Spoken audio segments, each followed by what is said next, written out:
Daily frictions like traffic, harsh emails, or missed deadlines take a toll, but the exhaustion we feel by Friday often stems from the internal resistance we mount against those events. Human beings operate on a strictly finite daily budget of mental and emotional energy. This is your cognitive load, a limited resource that powers every decision and reaction.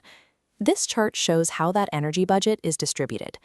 A massive portion is occupied by friction resistance, leaving a small sliver for productive action.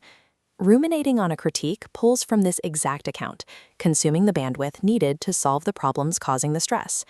Burnout is frequently caused by the volume of energy spent fighting the baseline reality of the day, rather than the difficulty of the tasks themselves.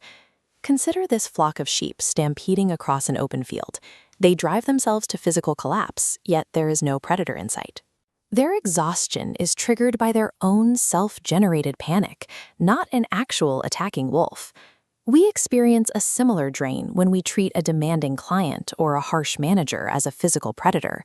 The brain triggers an energy-intensive threat response to a situation that requires calm analysis. Reclaiming this bandwidth requires a protocol to halt the internal alarm system.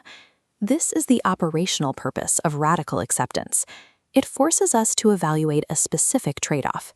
How much more could you accomplish if you stopped resisting the reality of a bad situation and started managing it?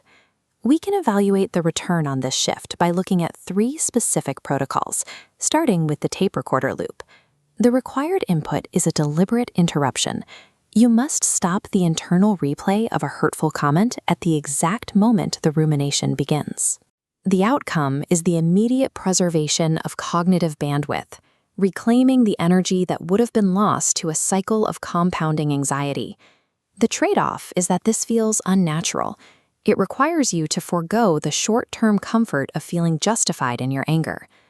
While the psychological cost of setting aside your ego is high in the moment, it results in a significant gain in emotional endurance over the course of a day. For a professional, executing this cognitive interrupt is a primary tool for recovering lost hours of potential productivity. The second protocol applies to external frictions, such as a toxic colleague or a demanding client. The input here is a shift in perspective. You reframe an abrasive individual as a surgeon, wielding a tool designed to expose and cut away your own professional weaknesses. The outcome is the neutralization of personal offense. By viewing friction as a tool for growth, you remain operational while the environment remains chaotic. This demands a suspension of ego. To the observer, extending grace to someone creating friction looks like validating their behavior, but removing the personal element from the interaction strips the other person of their ability to drain your energy. Shifting from a victim of circumstance to a student of friction allows you to turn unavoidable environmental annoyances into a form of mental conditioning. The final tier addresses how to operate when the discomfort or friction cannot be removed or reframed. The input is the acceptance of present moment distress without abandoning the forward pursuit of your goal. You take a single step forward, despite the friction. This choice builds momentum. When you stop fighting the sensation of difficulty, you preserve the energy needed to complete the task. The trade-off is acceptance does not stop the pain. It requires you to function in distress rather than waiting for comfort.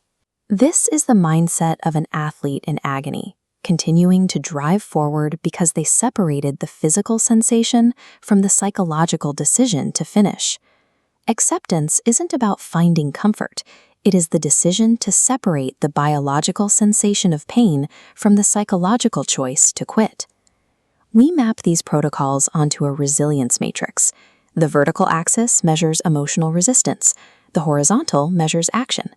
High resistance and low action leads to the top left, passive victimhood, offering no path forward. Low resistance and low action is passive resignation, becoming a doormat. Radical acceptance is found in the bottom right, combining near-zero emotional resistance with high active output. By accepting the baseline reality of a difficult situation, you reserve all of your energy for the actions required to overcome it. If you are feeling overwhelmed, start with the tape recorder protocol.